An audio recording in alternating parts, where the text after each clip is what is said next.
out boo was brother man. And today we back with another video, man. Today we got,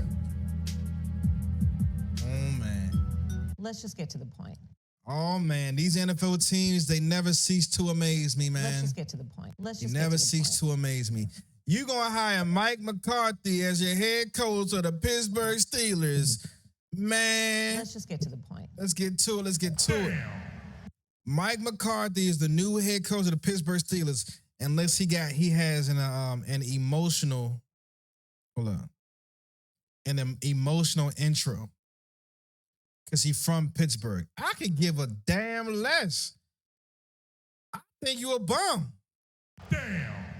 Let me see what you do without a Hall of Fame quarterback in Aaron Rodgers. Let me see what you do without a regular season Hall of Fame quarterback in Dak Prescott.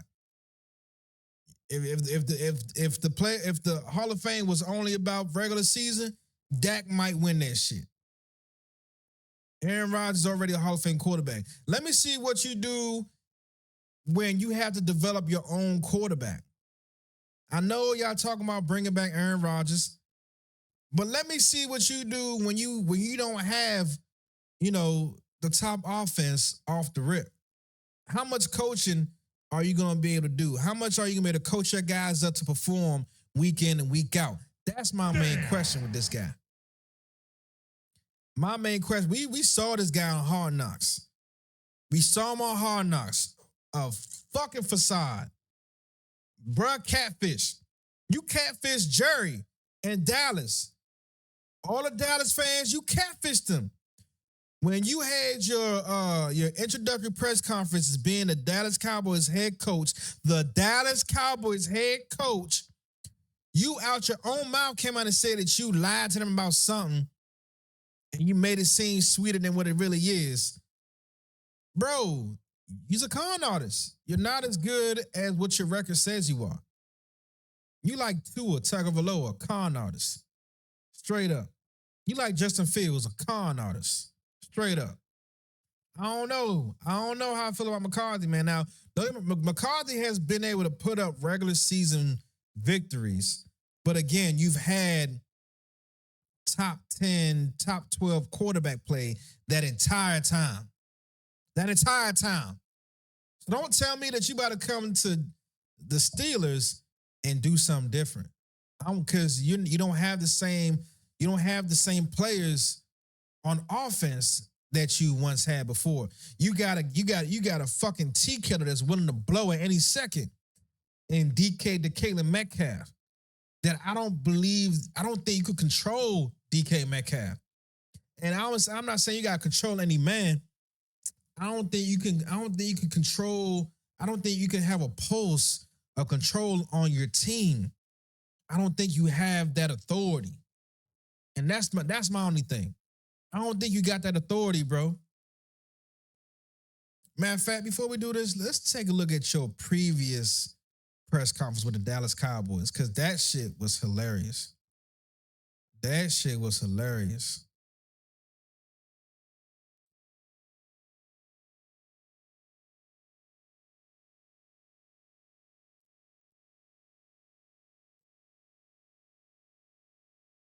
Let's see.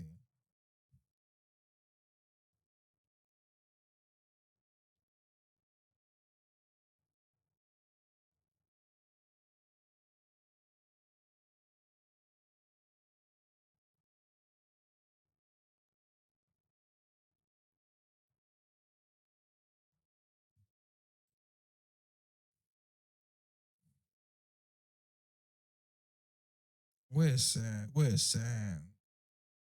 God, 50 minutes? I'm not sitting through 50 minutes.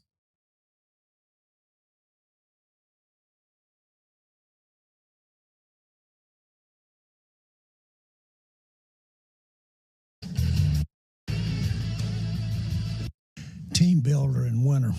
Someone who's got a proven track record of winning, not only consistently. I want to introduce you to the next coach of the Dallas Cowboys, Mike McCarthy. Bro, we heard this man during Hard Knocks just sound inauthentic, He sounds deflating when talking to the players. I don't know how anyone can get hyped to play football coming out behind him. Mind you, this 6 years ago. You got fired. I think you took about a year or two off, about a year, and now you're back in coaching for the Steelers. Of course, if anybody were to pick you up, it would be the Steelers, wouldn't it?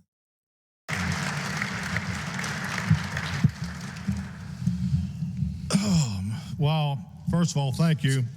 Catfish. Catfish, catfish, catfish. When a nigga come up on here and it's your time to speak and you give a sigh, you happy you got through the threshold. You happy you made it. It is great to be here, and I'm having a moment here because I don't know where the hell to put my hands. I never sat at a table for a press conference, so excuse me. Come on, don't try to play that funny guy role, man. It's not even you. It's a sorry ass, it's a lame ass joke. Let's continue. Second thing, I should have brought my typed copy of notes like Jerry did. I got my little. I should have brought my typed copy notes like Jerry did. Trying to be slick and slip us in on you, but no, I just want to say thank you to so many different people. But I will start off with, this past year has been a year of reflection.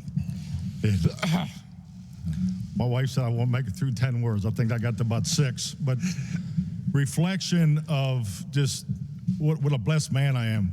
Great moments that I've been a part of. I'm married to love. I say that. You're a blessed man. You've been a part of some many great moments. I give you that. But you still catfish to me. My wife is the love of my life. We're beautiful. Come on, man. Control the room, coach. We're gonna see the contrast. We're gonna see where you at 6 years later. Children. We're gonna give you that opportunity. Come from a blessed family, and professionally was able to lift the Lombardi trophy. But I do need to tell a story about Saturday night when I was here on the interview. And here I am sitting across the table, Stephen, Jerry Jones, Jerry Jr., Will McClay, Todd Williams, and Jerry's telling a story about the purchase of the Dallas Cowboys. And at the end of the story, he leans over to me and he grabs me by the forearm and reaches out to shake my hand. He says, "And you need to be the coach of the Dallas Cowboys." So I jumped up and hugged him, but I'll stop right there. We had a hell of a time. Just say that. But no, that's a moment. That's a moment, and that's a story I'll be telling the rest of my life. So I can't just tell you how thrilled my family and I are here. Thrilled to be here. So come on, man. As a head coach, stop fumbling over your damn words, brother. And I can't get over this place because when I was given the directions and the itinerary of where everything was at, I just realized now where the Ford Center is because the Star is so big. I mean, this is an unbelievable facility, but the reality of it is you don't just see it, you feel it, and that's something that's real for everybody that has a chance to walk through these doors. And I just want to tell you, the importance and the understanding of how to protect and be the steward of this iconic franchise. I'm really looking forward to doing. Let me tell you right now, being hired as head coach is not the time to cry. Like, that is not the time to cry. At this moment, this is not the time to cry. We have to see your strength. We have to see your will. We have to see your personality. This ain't the time to cry. I'm sorry to tell you. This is not the time to cry. This past year has been a gift. It's been a gift in a lot of ways. It's been a gift for my family and football. It's great to see smiling Randall over there. He still looks like he's 20 years old when he arrived in Green Bay. But family and football, as we've always talked about, was always the commitment will be unwavering. But I won my first Super Bowl here in North Texas at AT&T Stadium, and I just want to tell you I am anxious and excited to get to work on winning the next Super Bowl for the Dallas Cowboys. Thank you. It's a thrill to be here. Thank you. Expectations, we'll get into that obviously once we get going, but I mean, it's the Dallas Cowboys. It was more situation specific, but I haven't just, like I said, early in the season, I watched a lot of game tape. Mike, you mentioned the year off, and you spent a lot of time with a bunch of other coaches that you hired or worked with, and you said you analyzed every play or watched every play of the entire 2019 season. What is it that you learned from that experience that you think will benefit you most here? Well, I mean, I need to confess. I mean, I told Jerry I watched every play of the 2019 season, but I wanted the job. I told you. Look, I didn't know what it was, but I knew he said that he lied. Ain't you a fool, brother? So it came out, it was reported that he had watched basically every single snap, every this, every that. And then he gonna come out and say out of his own mouth, say, yeah, I know I said that, but I wanted the job. Like, are you for real, bruh? This is who the players are supposed to stand by? Let's hear that again. I'm trying to get off of this shit. Play or watched every play of the entire. You mentioned the year off, and you spent a lot of time with a bunch of other coaches that you hired or worked with, and you said you analyzed every. Let's look at Jerry's face. Hold coaches that you. All right. Looks like they like, what you trying to get at? And he don't know what's coming next. You hired or worked with, and you said you analyzed every play or watched every play of the entire 20. It's impossible. If somebody say they literally watched every play, man, they lying. They lying. 19 season. What is it that you learned from that experience that you think will benefit you most here? Well, I mean, I need to confess. I mean, I told Jerry I watched every play of the 2019 season, but I wanted the job. So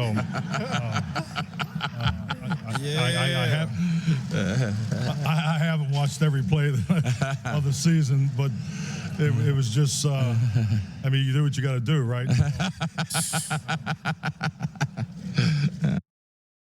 You know you got swanked. You think that shit funny? That shit ain't funny. We going back. We talking about that right now. It's like, look, if you ain't do it, you gonna do it now. You better go back there and watch film on the entire 2019 season. Bro, he lied to Jerry and Jerry Jr. But it was more about tracking trends and seeing what people were doing and Look, they don't let this be a black guy up here talking about how he lied to y'all. I wonder how y'all be looking at that fool. Cause y'all looking at this fool like that shit cool. A big part of it too, when it stays watching players, too late. Just watching. Hired him too early, fired him too late. Watching some of these new offenses, and really there's a couple guys on defense that we were able to study, but we spent a lot of time in cut-ups and those types of things. Mike, what's your definition of the word innovation? And with respect to that, in what ways do you feel that you're more innovative in your thinking as a head coach heading into this job? And also, how does it apply to the football technology that you want to implement with this team, like with respect to machine learning, supervised, unsupervised, and Hey, bro, let me tell you right now, that may be too hard for him to comprehend. You asked him 3 questions in one. Let's see how well he do. Along with perhaps artificial intelligence and application programming interfaces in that department. Well, I think firstly with innovation, there's a lot of things in football today that have already been done before. So we're all trying to stay, one step, ahead of the opponent. So I really like to think that we're not really innovating. It's evolution is what we're keeping our eyes on. So, and really the evolution of analytics in football, I think it's clear. There's so much information now, and you have to really give a lot of credit to the third parties resources. Bro, a catfish, man. I can't handle it no more. Bro, a true definition of catfish, man. So let's take a look at his most recent head coaching press conference. All right, here we go. Thank you, Art. I think. All right, here we go. uninspiring, bro. Like, you think that's funny, you think that's cool. It's still uninspiring. I thought at least be able to get started. Oftentimes coaches and players, you put on new team colors, and it takes a minute to feel comfortable in those new colors. But to be blessed beyond You crying again. You crying, bro. Crying does not exude leadership and confidence, bro. Like, what you crying for as a head coach? This ain't the time to cry. It's not the time to cry. I'm sorry. The colors you wore since you brought home. Finish. God, you're doing it again. He's doing it again. He's doing it again. I apologize. Hold it together. Brett, I told you not to sit my family down here in front. This is so unfair. When you come home from Mercy Hospital, I do. Bro, what have you learned in the past 6-7 years, man? This is the same guy. It's the same man. 6-7 years later. I want to thank Art Rooney, Omar Khan, Dan Rooney, and the entire Steelers organization for the trust they placed in me to represent one of the most storied franchises in all of sports. I understand and embrace the responsibility, the privilege, and the weight that comes with this stewardship. This city, this franchise, this fan base means the world to me because Pittsburgh's my world, and it's just awesome to be back here. I thought Dallas was your world and your dream job and your forever job and your... Thank too, man. I'm very fortunate to call friends Mike Tomlin and Bill Cowher. They've represented this organization with such class, and I'm honored to follow in their footsteps.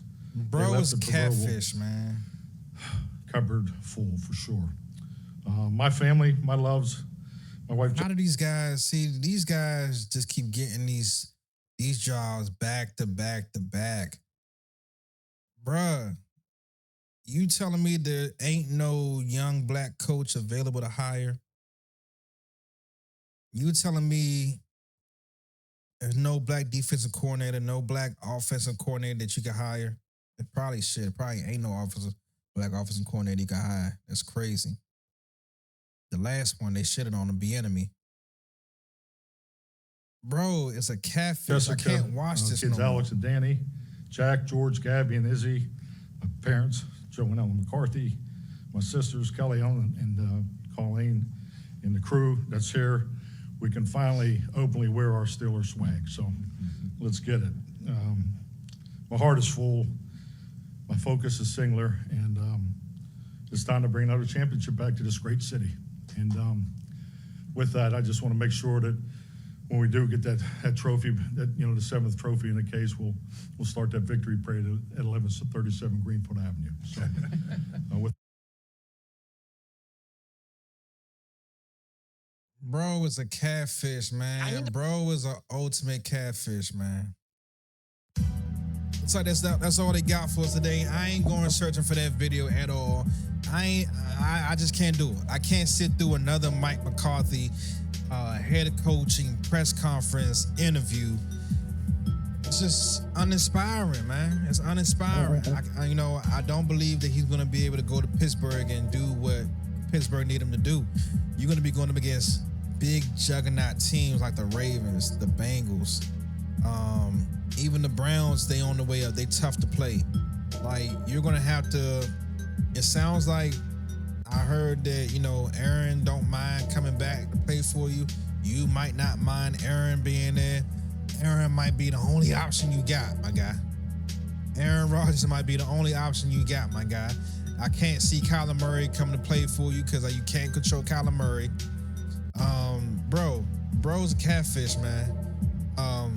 That's all I got to say about Mike McCarthy. Man, like, comment, subscribe, pray for Pittsburgh. Hopefully y'all get to swing y'all towels around as much as you want while he's your head coach. And that's all I got to say. We gone. Let's just get to the point. Let's get to it.